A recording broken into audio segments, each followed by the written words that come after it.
Welcome to the story. Tersesat di hutan angker, Abu Nawas dan Raja malah bikin ngakak. Abu Nawas mendampingi Baginda Raja yang baru saja melantik hakim baru istana. Hakim tersebut terkenal jujur dan baik hati. Baginda menyukai hakim baru itu karena gemar berburu di hutan layak dirinya.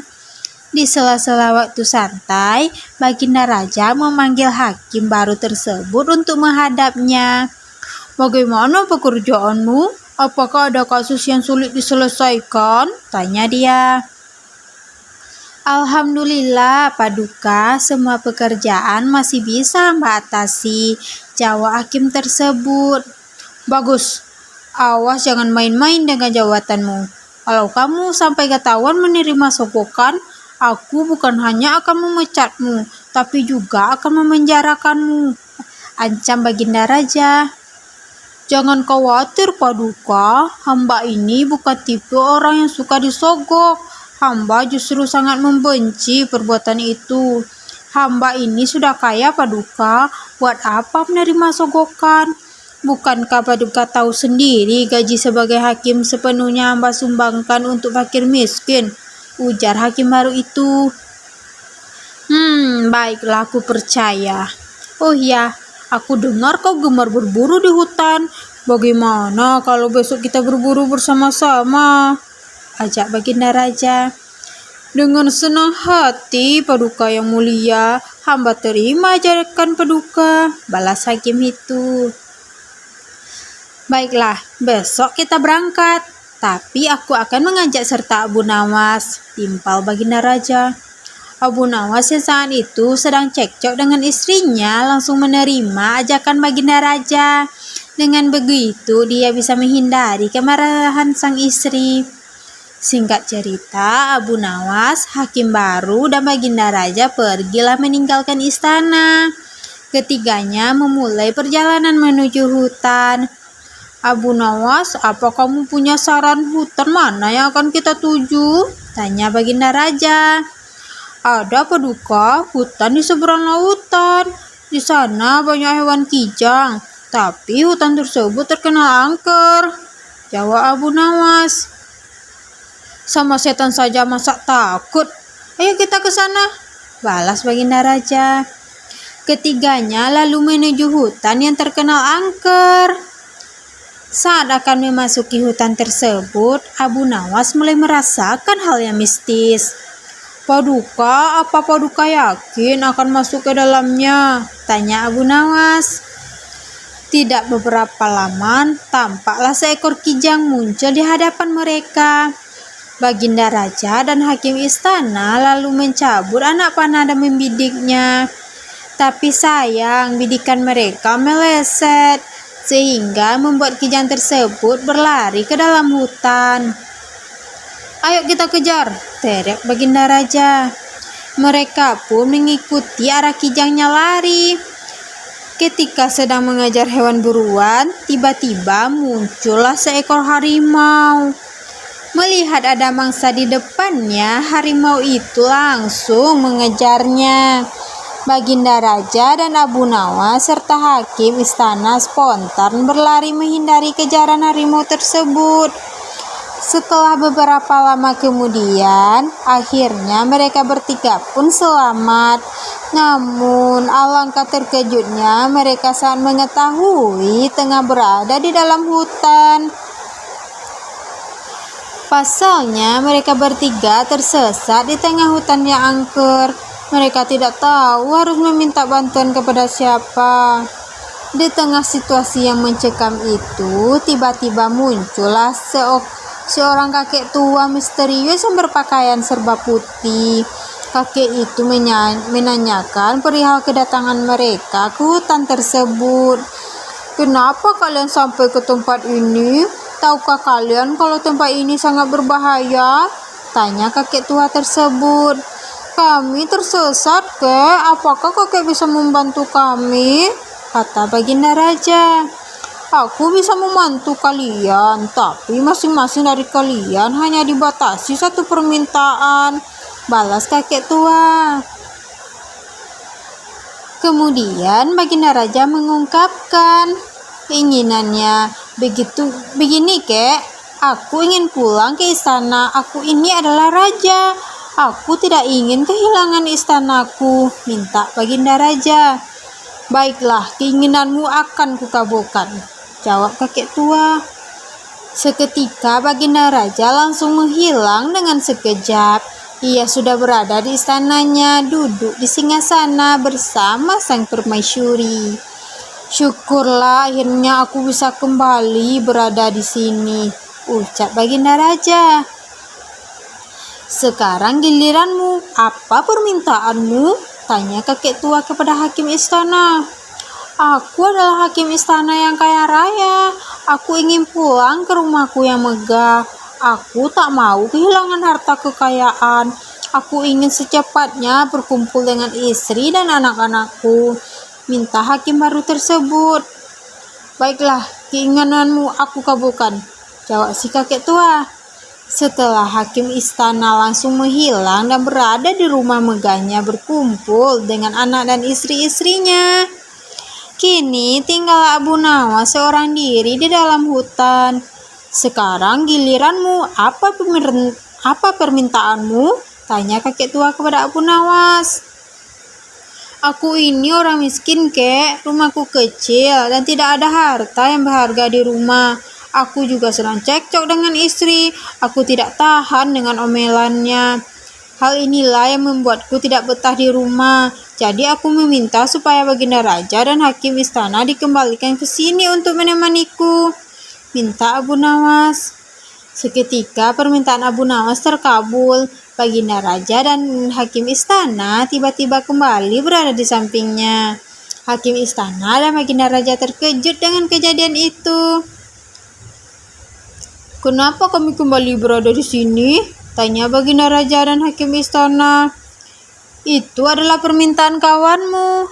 Katanya dia sedang tidak betah di rumah. Dia ingin kalian berdua menemaninya di sini, jawab kakek tua itu. Abu Nawas, kamu kurang ajar, teriak hakim istana dan Baginda Raja. Sementara si kakek tua misterius itu langsung menghilang dari hadapan mereka. Itulah cerita lucu Abu Nawas, Baginda Raja dan hakim istana tersesat di hutan angker. Wallahu alam. Abu Nawas suatu hari silaturahmi ke rumah sahabatnya yang berada di kampung seberang. Sepulang dari sana, dia diberi hadiah seekor keledai sebagai kenang-kenangan.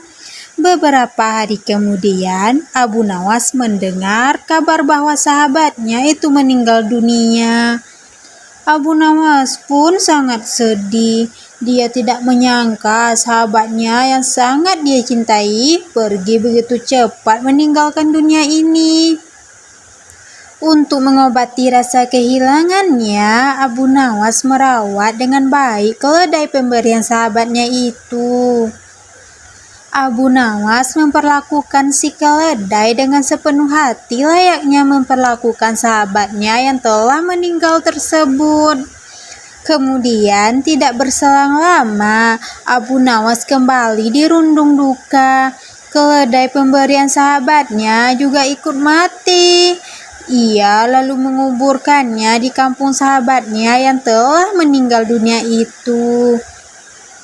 Setelah mengubur keledainya, Abu Nawas bersimpu di pusara makam sambil meratapi keledainya untuk beberapa waktu.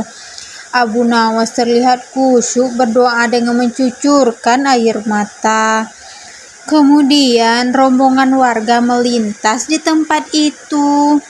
Mereka berpikir pasti itu adalah makam orang sakti. Sebab Abu Nawas yang terkenal alim dan pintar saja sampai rela datang ke kampung mereka hanya untuk menziarahi makam itu. Rombongan warga ini lalu berhenti dan ikut berdoa di makam tersebut. Tentu saja hal ini membuat Abu Nawas kaget. "Hei, apa yang kalian lakukan?" tanya Abu Nawas keheranan. "Kami juga ingin mendapatkan berkah seperti dirimu. Kami yakin makam ini bukan makam orang sembarangan," jawab mereka. Abu Nawas kagetlah mendengarnya. Ia langsung memberitahu bahwa kuburan tersebut bukanlah makam siapa-siapa, melainkan kuburan keledai miliknya. Tapi mereka tidak mempercayainya. "Mana mungkin ini makam keledai? Buktinya kamu sampai begitu sedihnya. Kamu pasti ingin mencari keuntungan dari makam ini hanya untuk dirimu sendiri," ujar para warga.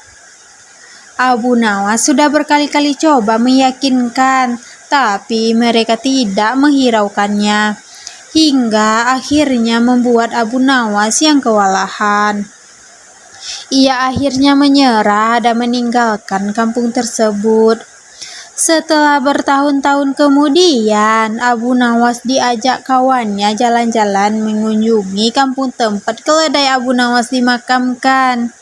Sesampainya di sana, Abu Nawas dan kawannya merasa heran kenapa ada banyak orang mengunjungi sebuah makam. Bahkan ratusan orang terlihat antre bergantian menziarahi makam tersebut. Abu Nawas dan kawannya pun jadi penasaran. Mereka sangat ingin mengetahuinya. "Makam siapa yang kau kunjungi?" tanya Abu Nawas kepada seorang yang kebetulan melintas di hadapannya. "Itu makam keramat," jawab orang itu singkat. "Ayo Abu Nawas, kita ke sana, aku sangat penasaran," ajak kawannya.